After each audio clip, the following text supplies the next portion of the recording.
When Trump arrived for his first visit in 2019, he was regarded as an anomaly, an outsider who had gamed the American system. 6 years on, he is back as president again, not as an aberration, but as a confirmation of the way the right in America has consolidated around tax, immigration and culture.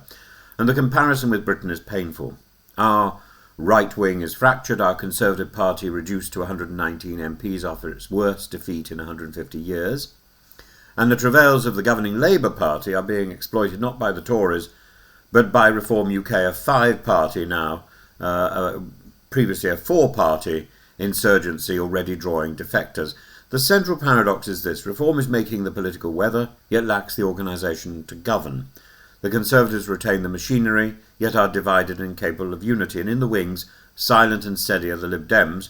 No drama, no great noise, but with 72 MPs and a record of by-election upsets that suggest they are the true vultures of this crisis, ready to feed when the Conservative carcass finally is exposed for what it is, empty. The events at London's Peninsula Hotel this week epitomised the malaise.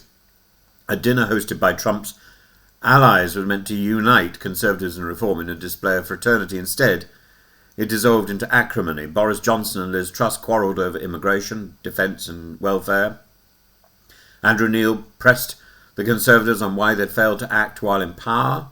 Reform supporters looked on in bemusement, concluding correctly that the Conservative Party no longer functions as a party at all. Sir Jacob Rees-Mogg attempted to play peacemaker, but even his charm could not disguise the raw fury in the room.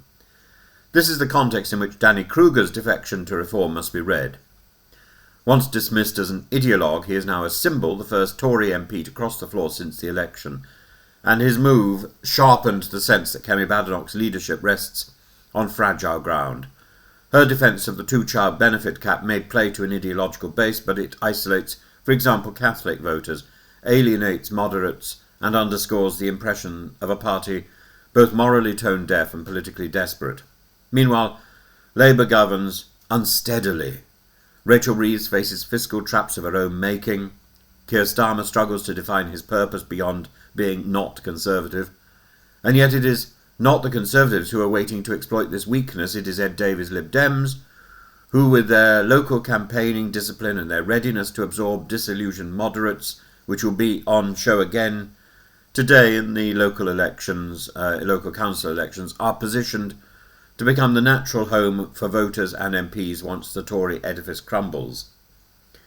The call for unity on the right is not new, but every attempt collapses on the same rock: egos, grievances, and an inability to reconcile the Conservative record in power with Reform's insurgent purity. Reform lacks the apparatus to become a real governing force, but its momentum frightens both Labour and the Conservatives. If Farage cannot build an infrastructure quickly, he risks becoming a pressure group rather than a party.